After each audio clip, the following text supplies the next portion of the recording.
Hi, I'm Mr. Martin. This is my introduction to geometry. The information here that you'll see will be available on my website. Go to the Lee website and search for faculty Jeremy Martin. It will be there. Okay. So a couple things that I wanted to really focus on was synchronous versus asynchronous. If your student is synchronous, that means you're taking live classes. There's expectations that have to be followed.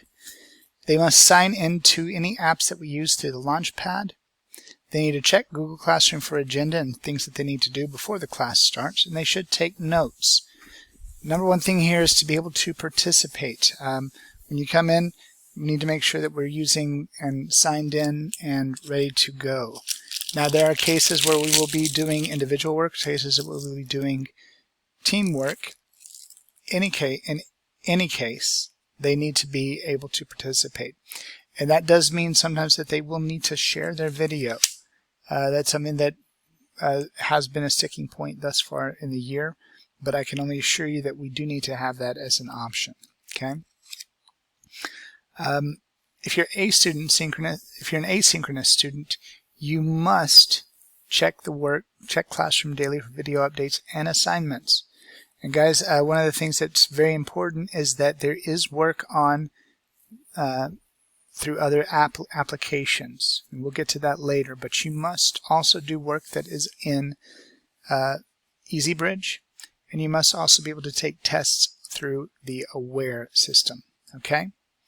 So for attendance, you need to be able to show that you've done the work, that you've engaged in the classroom. That means that you do need to complete assignments. If you don't complete assignments, then you will not get credit for attendance. And you must take tests with the synchronous students. Okay? Okay.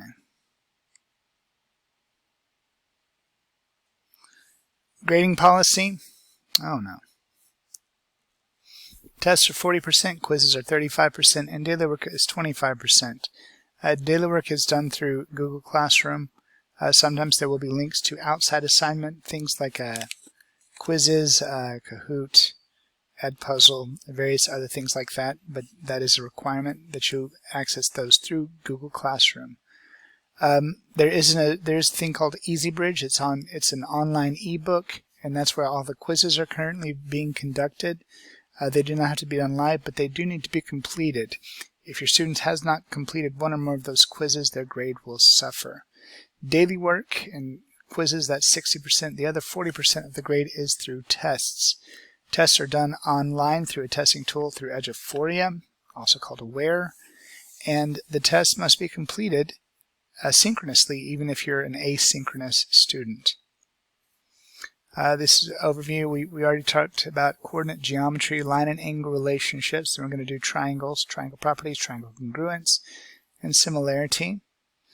In spring, we're going to be looking at trigonometry, special right triangles, polygons, circles, surface area volume, and probability. My office hours and tutoring is out there on my website. You can access the website through the faculty search at the Lee High School. If you need any other information, you can email me or you can send a text message through the Google Voice number that I provided at the beginning, and it's also on my website. Okay, hope this was informative, and just let me know if you need to contact me for any sort of parent conference. I'll be available. Thank you.